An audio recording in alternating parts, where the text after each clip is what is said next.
droits de l'homme, article code pénal, sont des pièges fictifs profitant aux Occidentaux, soumettant les Africains dans l'incapacité d'assumer leur révolte.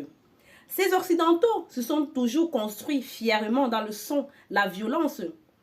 Rien d'anodin, ils suivent historiquement le pas de leurs ancêtres qui tuaient pour la survie des générations. Les Africains, par contre, ont régné les méthodes stratégiques de leurs ancêtres qui refusaient de se soumettre en révolutionnant, en utilisant la spiritualité pour se libérer des chaînes physiques. Les Occidentaux ont réussi à vendre une pseudo-indépendance aux Africains qui croient qu'ils peuvent se libérer dans les articles code pénal, pacifisme.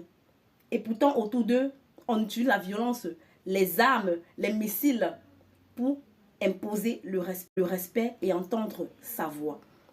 Vous dites être dans un pays, dans une société de droits de l'homme, mais récemment, Nathalie Yam, Kémy Séba, pour ne pas citer les autres, ont été diabolisés pour la liberté d'expression.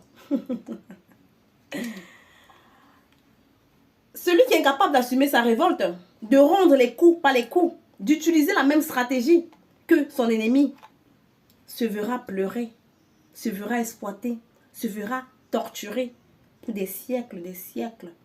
Alors moi j'ai dit, j'assume. Vive la révolution. Mes ancêtres méritants n'étaient pas des stupides, ils avaient compris. Ce que vous, cette génération, trempée dans le complexe d'infériorité, ne voulez pas comprendre. Seule la lutte libère, la lucha continua. Vive la révolution.